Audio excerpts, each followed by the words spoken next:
Hello everyone, welcome back to Lavoos world. ఈరోజు మేము veg KFC try చేసాము. ఎలా చేసామో చూద్దామా, వచ్చేయండి. ఫస్ట్ సోయాని బాయిల్ చేసుకోవాలి. అందులో కొంచెం సాల్ట్ కూడా వేసుకొని దాని తర్వాత వాటర్ అంతా తీసేసి దాన్ని కొంచెంసేపు డ్రై చేయాలన్నమాట. తర్వాత ఒక మిక్సీకి వేసి ఫుల్ బాగా గ్రైండ్ చేసుకోవాలి. ఫుల్ పేస్ట్ లా కాదు, కొంచెం.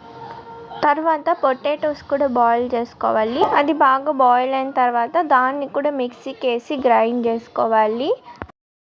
దాని తర్వాత ఒక ప్లేట్లో soya paste and potato paste రెండు యాడ్ చేసుకొని దాంతో సాల్ట్ అండ్ కార్న్ఫ్లవర్, మళ్ళీ చిల్లీ పౌడర్, కొంచెం కొరియాండర్ పౌడర్, అలాగే గరం మసాలా కూడా వేసుకొని అన్నీ బాగా మిక్స్ చేసుకోవాలి.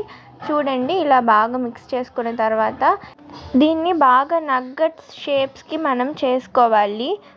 చూడండి నేను ఎలా చేస్తున్నానో. మళ్ళీ దీన్ని అంతా ఒక ప్లేట్కి తీసుకొని ఇప్పుడు ఫ్రిడ్జ్లో ఒక 5 to 10 minutesని పెట్టుకోవాలి.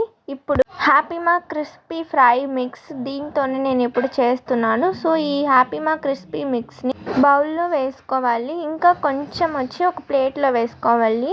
ఇంకా దాంతో బౌల్లో ఉన్నటివి వాటర్ వేసి బాగా మిక్స్ చేసుకొని దాని తర్వాత ఫ్రిడ్జ్లో నుంచి తీసిన ఆ నగ్గెట్ షేప్స్కి మనం ప్రిపేర్ చేసుకున్నాం కదా, దాన్ని వచ్చేసి ఆ బౌల్లో ఉన్న దాంట్లో బాగా డిప్ చేసుకొని దాని తర్వాత ప్లేట్లో కూడా తీసుకొని ఆ పౌడర్ బాగా అప్లై చేసుకొని ఆయిల్లో వేసి బాగా ఫ్రై చేయాలి. దీనికి నేను ఒక సాస్ లాంటిది ప్రిపేర్ చేశాను. పుదీనా, కొరియాండర్ అండ్ కర్డ్ గ్రైండ్ చేశాను, అది కూడా బాగుండింది. ఇప్పుడు వెజ్ కేఎఫ్సీ రెడీ.